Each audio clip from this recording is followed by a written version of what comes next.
اب let me finish.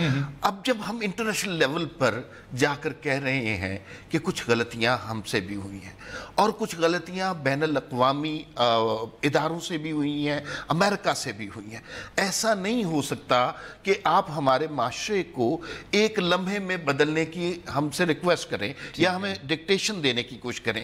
جو عذاب ہمارے ہاں پیدا ہو چکا ہے اس کو ٹھیک کرنے میں ٹائم لگے گا, بہت وقت لگے گا. لیکن عمار صاحب, ایک تو ہوتا ہے کہ جی آپ اس معاشرے کو قطرہ قطرہ بدلنے کی کوشش کر رہے ہیں, اور دوسری جانب ہوتا ہے کہ آپ اس کو واپس دھکا دے رہے ہیں. تو اگر پاکستان مسلم لیگ نواز کے جو اب کے انکمبنٹ صدر ہیں شہباز شریف صاحب, وہ جب جلسے میں کہتے ہیں, تقریر میں کہتے ہیں کہ جی ہمارے جو مقاصد ہیں وہ ایک ہی ہیں, اور اگر آپ نے جو بھی کچھ کر رہے ہیں اپنی کارروائی کرنی ہے پنجاب کی حدود میں پلیز مت کیجئے گا. یہ جناب یہ باقی صوبوں کو ایک بہت عجیب و غریب پیغام نہیں جاتا, اور یہ تب تھا جب دہشت گردی عروج پہ تھی. اب خواجہ آصف صاحب کا کہنا اور ایک بیانیہ بننا جو ایک بہت اینٹی ٹیرر ہے, وہ میرے خیال سے ان دنوں کی نسبت زیادہ آسان ہے. ٹھیک ہے, یہ آپ بالکل بات درست کہہ رہے ہیں کہ جو شہباز شریف نے بات کی تھی وہ بالکل غلط تھی, کسی حوالے سے اس کی حمایت یا فیور نہیں ہو سکتی, لیکن وہ بات پرانی تھی. دوسری طرف یہ بات بھی ذہن میں رکھیے کہ عمران خان صاحب نے بڑے وثوق سے ہر دفعہ یہ کہا کہ ہمیں طالبان کے ساتھ مذاکرات کرنے چاہیے, وہ ہمارے بھائی ہیں, ان کے دفاتر کھلوانے چاہیے. یہ دونوں طرف سے ہو رہا ہے. سیاستدانوں نے اس مسئلے کو صحیح طریقے سے نہیں سمجھا. مذاکرات نون لیگ نے بھی کی ہے, کمیٹیاں تشکیل غلط کی ہے. دیکھیے ایک سٹیج تک تو آپ کو بات کرنی چاہیے تھی, لیکن اگر کوئی شخص آپ کے ملک میں قتل عام کر رہا ہے تو بات مذاکرات سے آگے کی بات ہے نا, تو پھر تو آپ نے اس شخص کو سزا دینی ہے. مجھے جو ڈیفرنس نظر آتا ہے باقی تمام حکومتوں میں, اور یہ دونوں غلطیاں ہیں عمران خان کی بھی شہباز شریف کی, اس کو وہ یہ ہے کہ انٹرنیشنل لیول پر ہمارا سٹانس پہلے سے بہتر تھا. ٹھیک ہے, اور وہ ہونا چاہیے تھا. ہسٹری میں کبھی ہم نے یہ بات نہیں کی, نہ مانی. ہم ہمیشہ کارپٹ کے نیچے گرد گھساتے رہے ہیں. لیکن ہمارے صاحب عالمی سطح پہ کیا ہمارا بیانیہ اس سے بھی زیادہ پختہ نہیں ہو سکتا تھا اگر 5 سال میں 4 سال ہمارا کوئی وزیر خارجہ ہوتا؟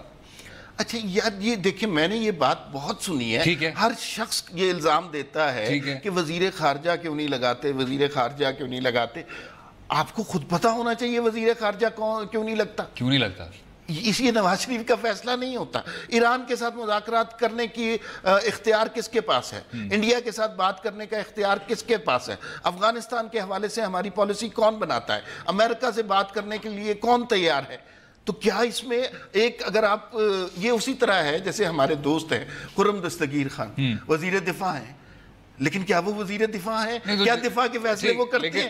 اسی لیے خارجہ کے فیصلے بھی ہماری سیاسی حکومتوں کے اختیار میں نہیں رہے. ٹھیک سر, آہستہ ہونے چاہیے. لیکن اسی پہ جب آپ کہتے ہیں کہ جی وہ تو ویسے ان کے اختیارات میں آتا ہی نہیں ہے. نیچر ابہورز اے ویکیوم سر. اگر قدرت کو اس طرح کی خلا مل جائے تو وہ اس کو ہضم کر جاتی ہے. اگر آپ 4 سال کسی آدمی کو تقرر نہیں کر پائیں گے تو کیا آپ انہی قوتوں کو یہ سیڈ نہیں کیے جا رہے؟ کیونکہ 4 سال میں خواجہ صاحب تو آ گئے, اس لیے وہ ایئر 1 میں بھی آ سکتے تھے.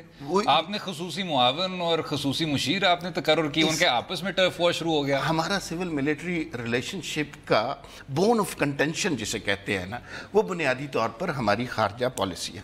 اس میں سیاستدانوں کو گھسنے نہیں دیا جاتا. مجھے یہ اچھی طرح پتا ہے کہ نواز شریف نے یہ پورٹ فولیو اپنے پاس رکھا تھا, اور اس کے بعد کوشش یہ کی تھی کہ انٹرنل سچویشن خراب نہ ہو, اداروں سے مزاحمت کی کوئی صورتحال نہ بنے. لیکن الٹیمیٹلی آپ نے دیکھا کہ آپ جو مرضی کر لیں, اور یہ الزام نواز شریف پہ نہیں آنا چاہیے کہ وزیر خارجہ نہیں لگایا. اس کی ریالٹی کچھ اور ہے, اور وہ آپ کو پتا ہے. آپ بتائیں کوئی سیاسی حکومت بھارت سے مذاکرات کر سکتی ہے؟ اسی پوائنٹ پہ سر میاں صاحب کا آپ نے حوالہ دیا, ذرا سن لیتے ہیں پھر کیا فرما رہے ہیں. آمروں اور عدلیہ کے گٹھ جوڑ نے جمہوریت کو مستحکم نہیں ہونے دیا. نہ زرداری کے ساتھ ہے نہ عمران خان کے ساتھ ہے. ہمارا مقابلہ تو ایک خلائی مخلوق کے ساتھ ہے. نیب کی طرف سے آنے والی وضاحتیں عذر گناہ بدتر از گناہ 24 گھنٹوں میں اپنے شواہد سامنے لائیں, اور اگر ایسا نہیں کر سکتے تو میں مطالبہ کرتا ہوں کہ وہ قوم سے کھلے عام معافی مانگے. کل کا جو اعلامیہ ہے بالکل غلط ہے اور میں اس کو ریجیکٹ کرتا ہوں.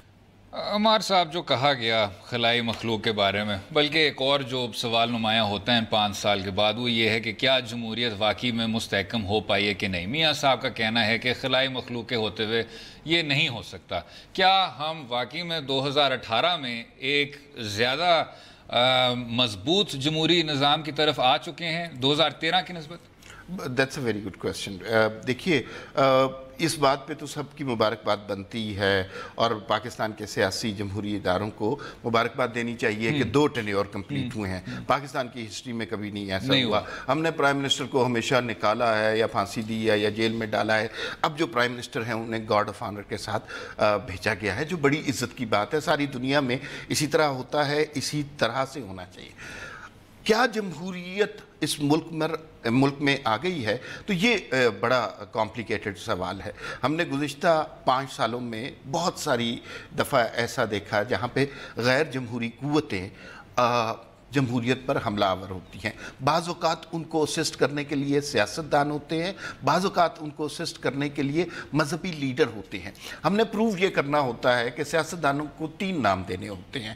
پہلا نام ہم انہیں دینے کی کوشش کرتے ہیں کہ وہ کرپٹ ہے، دوسرا غدار، تیسرا کافر۔ ان تینوں پروسیس سے نواز شریف حکومت گزری ہے۔ دھرنا 1 اور اس کے پیچھے جو عوامل تھے، جو افراد تھے، وہ آپ کو ہی پتہ ہے۔ یہ پلاننگ کہاں پر ہو رہی تھی، کس طرح اس کا انکشاف ہوا، پھر اس کے بعد جس طرح پاناما لیکس پر جس طرح JIT بنائی گئی، جس طرح واٹس ایپ میسیجز کیے گئے، جس طرح حسین نواز کی تصویر لی۔ اس پہ عمار صاحب کیونکہ وقفہ لینا ہے، آپ کو میں انٹرپٹ کر رہا ہوں سر، اپالوجیز، لیکن آپ نے پاناما کا حوالہ دیا، اس پہ میرے خیال سے ایک فرق سیگمنٹ بھی کرتے ہیں۔ رہیے گا ہمارے ساتھ، گفتگو جاری رہے گی۔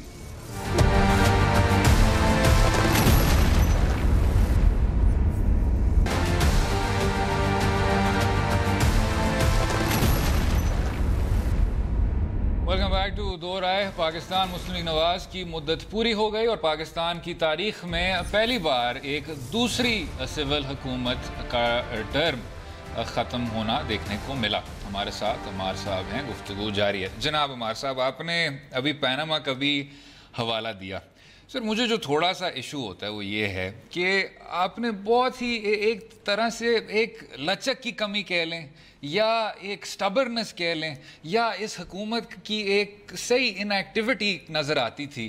بے شک وہ دھرنے کے حوالے سے ہو، جب شروع والا ڈیمانڈ تھا کہ جی یہ جو پولنگ بوتھس ہیں آپ بس ان کو ری اوپن کر دیں، یا پاناما کے حوالے سے تھا جس میں آپ پارلیمنٹ میں جا سکتے تھے، اس کو حل کر سکتے تھے، آپ جوڈیشل کمیشن بنا سکتے تھے، اس کو حل کر سکتے تھے، آپ بہت سارے طریقے تھے جناب۔ آپ انتہائی کانٹرڈکٹری قسم کے پارلیمانی تقاریر سے تھوڑا سا میرے خیال سے ریسٹرینٹ دکھاتے تو شاید اس نہج پہ مسائل نہ پہنچتے۔ اور اس کے بعد آپ ڈان لیگز کا بھی قصہ لے لیں سر، اس میں اس کو پھر وہ جس طرح ابھر کے سامنے آیا، اس میں بھی جو فیڈ ڈریگنگ ہوئی، لیکن جس آدمی کو ہم کہتے ہیں کہ جی خلائی مخلوق کے خلاف وہ ڈٹ کے کھڑے ہیں، انہوں نے راؤ تحسین صاحب کو بھی قربان کیا، پرویز رشید صاحب کو بھی قربان کیا، اور خصوصی معاون خارجہ امور کو بھی ان کو بھی مستعفی کروایا۔ تو کیا مسلم لیگ نواز آپ کو لگتا ہے وہ والی حکومت ہے جو سویلین سپریمیسی کے لیے لڑتی ہے، کھڑی ہوتی ہے؟ یہ آپ کا بہت اچھا سوال ہے کہ انہوں نے یہ سارا عرصہ کیوں اس طرح گزارا۔ جی بڑی سیدھی سی بات تھی کہ جب نواز شریف صاحب کو وہ ٹیپس مل گئی تھیں کہ جس پہ دھرنے کے کارفرما لوگ تھے تو انہیں اس پبلک کرنا چاہیے تھا۔ لیکن دیکھیے حکومتوں کو اس سارے ایمبیانس اور انوائرمنٹ میں سروائیو بھی کرنا ہے۔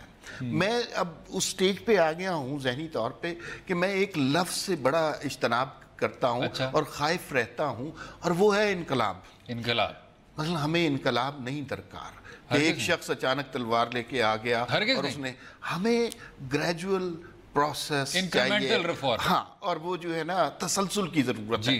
اگر وہ وہاں پہ کرتے تو اس سٹیج پر میرا خیال میں جمہوری ادارے اس حد تک مضبوط نہیں تھے کہ جو نریٹو آج دیا جا رہا ہے وہ اتنا ایکسیپٹیبل ہوتا۔ ہم نے جب بات شروع کی تھی وقفے سے پہلے، بنیادی پوائنٹ ہمارا یہ تھا کہ اس حکومت کو کن غیر جمہوری چیزوں کا مقابلہ کرنا پڑا، ان میں پاناما بھی تھا۔ میرا صرف نقطہ نظر یہ ہے کہ پاناما میں 450 لوگ تھے، کسی اور کا احتساب نہیں ہوا، ایک شخص کا، اور فرض کیجئے کہ اور سارے کہتے ہیں کہ یہ تو ایک انٹرنیشنل ایویڈنس تھا, اس میں کسی پاکستانی شخصی, تو وہ فرض کیجئے پاناما نہ ہوتا جی ٹھیک تو ہے, کیا نواز شریف اس وقت پرائم منسٹر ہوتے, حکومت کر رہے؟ نہیں جناب نواز شریف نے as opposed to the last 2 terms 4 سال نکالیے, وہ 5 سال تک جا رہے تھے. ہاں اچھا یہ نہیں, وہ تو ریکارڈ توڑ دیا انہوں نے اپنا. ہاں لیکن میں یہ سمجھتا ہوں کہ اگر پاناما لیکس نہ بھی ہوتے, آپ پیچھے والا سارا پروسیس کچھ اور ہوتا, کچھ اور ضرور نکل آتا, نکال لینا تھا. بے شک ایک گلوبل ایک آؤٹ پورنگ ہوئی ہے پاناما کی, آئس لینڈ اور انگلستان, میں بالکل مانتا ہوں کہ وہ انٹرنیشنل چیز تھی, لیکن اگر وہ نہ ہوتا تو یہاں پہ کچھ اور نکال لینا تھا.